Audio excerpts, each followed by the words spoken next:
Salam, salam, salam, minas salam, ilas salam.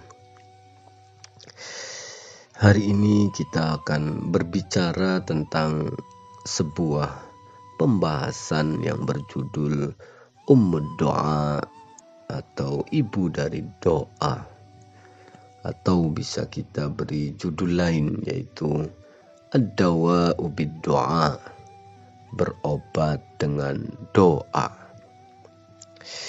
Tapi sebelum membahas, saya ingin mohon maaf apabila di setiap pembahasan bahasa yang saya gunakan terlalu sederhana. Karena tujuannya yang terpenting bisa dipahami dan benar-benar setiap pesan yang ada di setiap pembahasan bisa tersampaikan. Kita harus mengetahui bahwa doa itu memiliki hubungan dengan nikmat. Begitu kita mendengar kata doa, kita harus segera memprogram pikiran kita bahwa doa adalah nikmat. Karena doa hadir karena adanya nikmat. Nikmat itu sebabnya adalah doa. Dalam arti doa bukanlah tujuan, tapi sebuah alat atau sebab. Hasil dari doa adalah nikmat. Maka doa adalah alat untuk mengembalikan nikmat yang hilang. Bukan alat untuk mendapatkan nikmat yang baru. Karena nikmat yang baru ada cara lain untuk memperolehnya. Bukan dengan doa. Karena doa berfungsi mengembalikan nikmat yang telah hilang atau hampir hilang. Rasa sakit itu memiliki hubungan kuat dengan doa. Setiap rasa sakit di dunia ini, baik itu fisik maupun batin, adalah akibat hilangnya suatu nikmat. Contoh, orang yang sakit berarti dulu dia pernah sehat, lalu kehilangan sebagian kesehatan itu. Orang yang miskin dulu mungkin dia memiliki kelapangan rezeki, lalu kehilangan sebagian rezekinya. Maka dari itu setiap rasa sakit berasal dari hilangnya nikmat. Karena apabila seseorang tidak mempunyai nikmat, ia tidak akan merasa kehilangan dan tidak akan merasa sakit. Semakin besar nikmat yang kita miliki, semakin besar pula potensi rasa sakit di saat nikmat itu hilang. Setiap yang membahagiakan kita pada akhirnya bisa juga menjadi sumber kesedihan. Ini adalah hukum kehidupan yang mana tidak perlu dalil agama atau teori fisika untuk memahaminya. Cukup dengan kesadaran dan perenungan terhadap kehidupan kita sendiri. Ada sebuah hukum universal di alam semesta, yaitu hukum 4 musim. Musim semi, panas, gugur, dan dingin. Hidup manusia juga melewati 4 musim tersebut. Masa kecil dan remaja sama dengan musim semi atau ar-rabi'. masa muda dan produktif, sama dengan musim panas. Masa tua awal sekitar umur 50 sampai 70, sama dengan musim gugur al-kharif. Masa lanjut usia 70 tahun ke atas, sama dengan asyita, musim dingin. Begitu juga setiap nikmat dalam hidup kita akan melewati 4 musim ini sebelum pada akhirnya hilang. Setiap nikmat, baik itu pekerjaan, kesehatan, hubungan, harta, akan melewati fase-fase berikut. Yang pertama, musim semi ar-rabi', yaitu masa menunggu datangnya nikmat. Ada sebuah harapan, akan tetapi belum ada hasil nyata. Yang kedua, musim panas, masa puncak kenikmatan. Kita menikmati hasil, menikmati posisi, rizki, atau hubungan yang kuat. Ini adalah musim melimpah. Yang ketiga, musim gugur al-kharif, yaitu masa mulai menurun. Nikmat masih ada, akan tetapi kita mulai menyadari tanda-tanda kemunduran, kelelahan, atau berkurangnya keberkahan. Yang keempat yaitu musim dingin asyita, masa hilangnya nikmat. Nikmat masih terlihat atau tampak di permukaan, akan tetapi sudah tidak produktif, tidak bermanfaat, atau bahkan menyakitkan. Ini adalah masa kemunduran nikmat. Ada bentuknya, akan tetapi tidak lagi memberi faedah.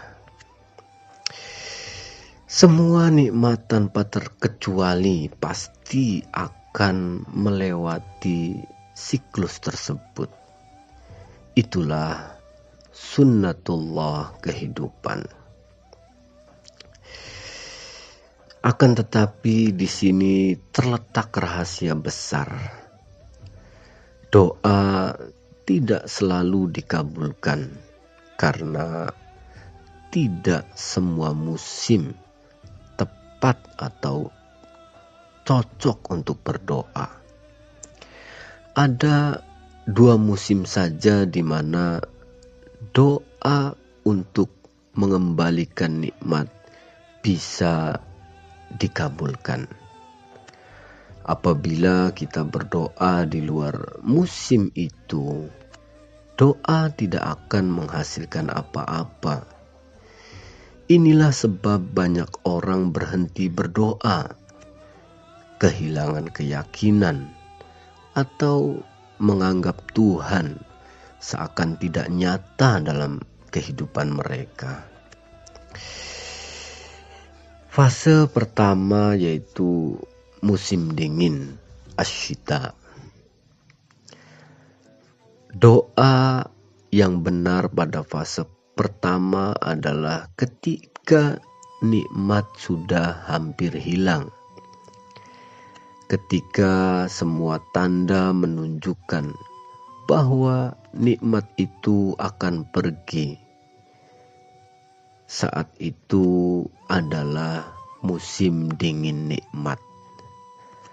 Contoh, pekerjaan kita terancam hilang. Hubungan kita diambang perpisahan. Kesehatan kita mulai menurun drastis. Di saat itu kita sadar dan terdesak untuk mempertahankan nikmat. Disinilah muncul doa orang yang terpaksa atau kepepet du'aul mudtar. Allah berfirman, amman yujibul mudtar idza da'a. Siapakah yang mengabulkan doa orang yang terpaksa ketika ia berdoa?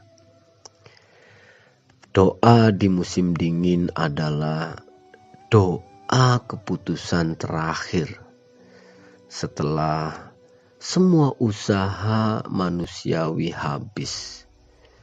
Kita telah mencoba semuanya dan tidak ada lagi daya kecuali kembali kepada Allah. Itulah doa yang pasti dijawab dan dikabulkan, karena doa tersebut muncul dari dalam kesadaran dan ketidakberdayaan. Yang kedua yaitu musim semi atau ar-rabi'. Musim semi adalah waktu menunggu datangnya nikmat yang baru. Ini adalah fase harapan dan kesiapan batin. Doa di musim ini adalah doa syukur dan permohonan kesiapan, bukan sekedar meminta. Di sini kita membangun kesadaran untuk menerima nikmat yang baru sebelum datangnya wujud fisiknya. Musim semi adalah masa penanaman benih. Kita menanam sesuatu di tanah yang baru saja disuburkan oleh hujan musim dingin.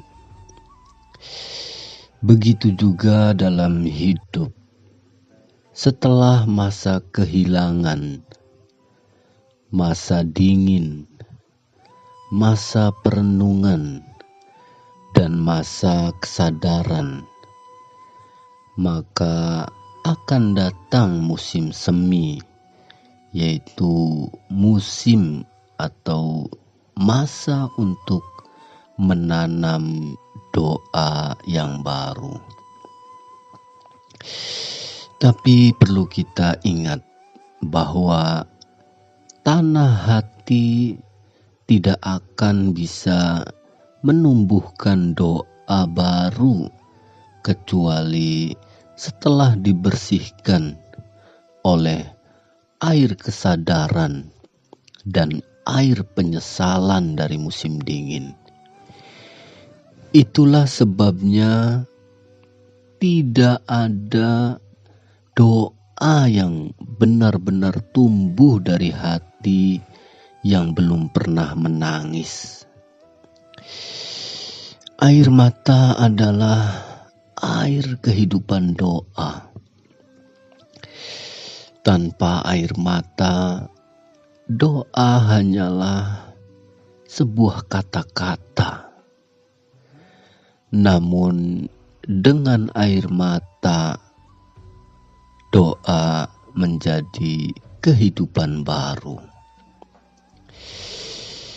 Perbedaan doa musim dingin dan musim semi yaitu di musim dingin kita berdoa karena terpaksa kehilangan sesuatu. Doa kita muncul dari rasa sakit dan keputusasaan. Doa pada musim dingin berarti doa penyelamatan atau du'aun najah. Sedangkan di musim semi kita berdoa karena kita siap menerima sesuatu yang baru. Doa kita benar-benar muncul dari rasa mengharapkan dari kesiapan dan cinta kepada Allah. Doa pada musim semi dinamakan doa penanaman atau doa uzzar. Jadi di musim semi bukan sekedar permintaan, akan tetapi persiapan batin untuk menerima nikmat yang baru dengan cara yang benar. Ada 3 kesadaran penting yang harus dimiliki di saat kita berdoa di musim semi. Yang pertama yaitu kesadaran akan nikmat yang telah berlalu. Kita tidak menyesalinya, akan tetapi memahaminya sebagai guru kehidupan. Yang kedua yaitu kesadaran bahwa nikmat yang baru hanya akan datang kepada hati yang sudah siap. Seperti tanah yang harus digemburkan sebelum ditanami. Yang ketiga yaitu kesadaran bahwa doa bukan untuk memaksa, akan tetapi untuk membuka. Doa membuka ruang kesadaran, bukan untuk mengubah takdir dengan paksaan. Doa bukan sekedar ibadah ritual, akan tetapi doa adalah mekanisme fitrah atau bawaan dalam diri manusia. Ketika kita berdoa, kita menyelaraskan diri kita dengan sistem alam semesta. Ketika kita berdoa, kita membangkitkan energi harapan dan syukur. Ketika kita berdoa, kita menghidupkan kesadaran akan Sang Pemberi nikmat. Oleh karena itu, doa sejati bukan tentang panjangnya sebuah lafaz, sebuah kata-kata, akan tetapi tentang kedalaman kesadaran di saat menyebut nama Allah. Nikmat yang baru sebenarnya sudah ada, namun tersembunyi dari penglihatan kita. Doa tidak menciptakan nikmat yang baru, akan tetapi doa menyingkap tabir yang menutupi nikmat itu. Kita tidak memanggil sesuatu dari ketiadaan.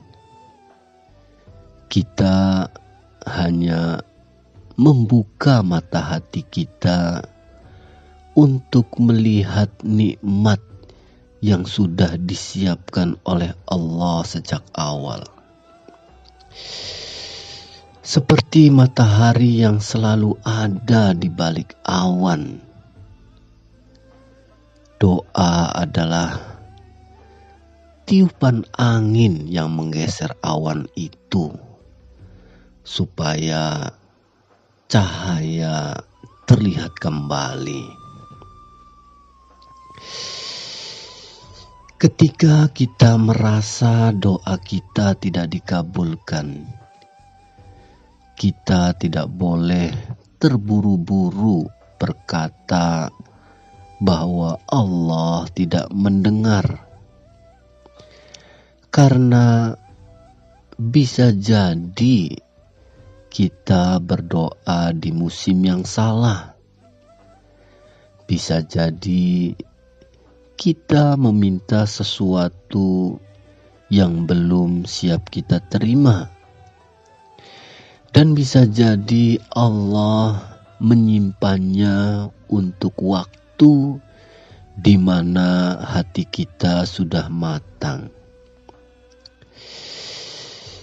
Jadi doa yang tidak dikabulkan bukan doa yang gagal. Akan tetapi doa yang ditunda demi keselamatan jiwa kita. Setiap kali kita berdoa, kita harus menyadari bahwa kita sedang kembali kepada asal kita. Doa sejati bukan sekedar meminta sesuatu dari Allah, akan tetapi menyadari keberadaan Allah di dalam setiap detik kehidupan kita. Kesimpulan pembahasan kita hari ini yaitu doa dan nikmat adalah dua sisi dari satu mata uang kehidupan. Ketika nikmat hadir, doa berubah menjadi syukur. Ketika nikmat pergi, doa berubah menjadi sabar dan harapan. Hidup manusia berputar dalam 4 musim kesadaran, menunggu nikmat Ar-Rabi, yaitu kita menanam doa, menikmati nikmat As-Saif, kita menjaga doa, menurunnya nikmat Al-Kharif, kita memeriksa sebuah doa, dan hilangnya nikmat Asyita, kita menangisi doa, kita menghidupkan lagi dengan kesadaran. Doa adalah siklus kesadaran, bukan sekedar permintaan. Siapa saja yang berdoa dengan sadar, ia tidak akan pernah merasa kehilangan. Sebab baginya kehilangan hanyalah tanda bahwa musim baru akan segera datang. Allahumma ja'alna minal ladzina ya'rifunaka fi kulli hal. Ya Allah, jadikan kami hamba-hambamu yang mengenalmu dalam setiap keadaan. Wa yashkurunaka ala kulli hal, dan hamba-hambamu yang bersyukur kepadamu dalam setiap nikmat. Wa yarji'una ilaika fi kulli hal, dan menjadi hamba-hambamu yang selalu kembali kepadamu dalam setiap kehilangan. Ya Rabb, syukran, syukran, syukran, lakal hamdu ya Rabb. Salam, Salam, salam, minas salam, ilas salam.